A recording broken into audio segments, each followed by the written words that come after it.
सरकारी स्कूलों में बच्चों के अनुपात में शिक्षकों की पदस्थापना के लिए काउंसलिंग की जा रही है। इसका उद्देश्य जिन स्कूलों में बच्चों की तय संख्या से ज़्यादा शिक्षक हैं, उन्हें इस काउंसलिंग के माध्यम से कमी वाले स्कूलों में भेजा जाए।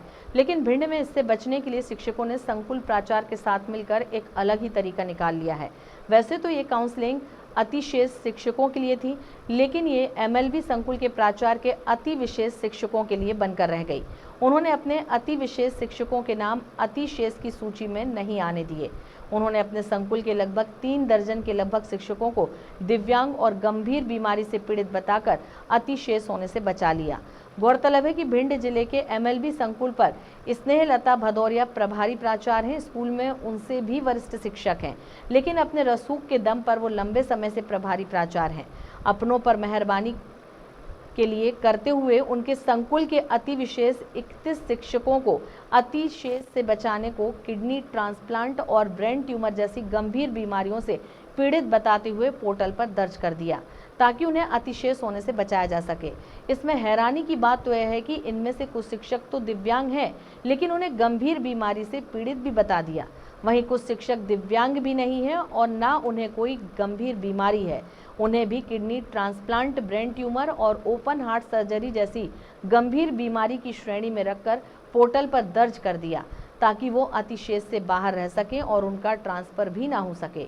इसमें एक बात मजे की और भी है कि जो शिक्षक गंभीर बीमारी की श्रेणी में पोर्टल पर दर्ज किए गए, उन्होंने अपने इलाज के लिए कोई भी डॉक्यूमेंट संकुल पर जमा नहीं कराए।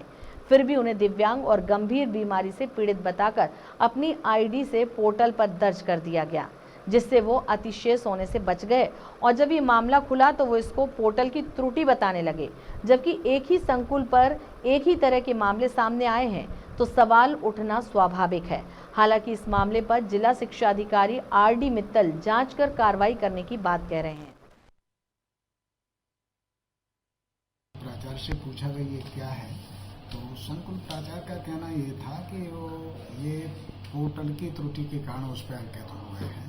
वास्तविकता में ये स्थिति नहीं है। तो मैंने उसकी वस्तु जानकारी उनसे मांगी, और जहाँ पर लगभग 31 ऐसे कर्मचारी थे जिनके ब्रेन ट्यूमर या कैंसर जैसी बीमारी या गुर्दा प्रत्यारोपण ऐसी ओपन हार्ट सर्जरी, ये तरीके की बीमारी उस पर अंकित थी, लेकिन वास्तव में उन कर्मचारियों को वो बीमारियां नहीं थी।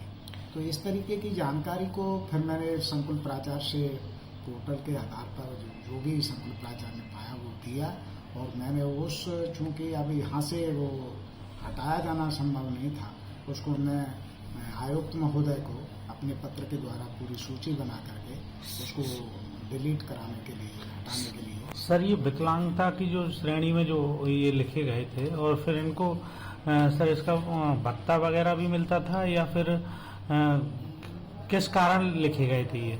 नहीं, भत्ता नहीं मिलता है इसमें। भत्ते, विकलांग भत्ता तो शासन देता ही नहीं। इसमें जो लिखने की बात है, तो पर्पज आप जो रहे होंगे वो एक जांच का विषय हो सकता है।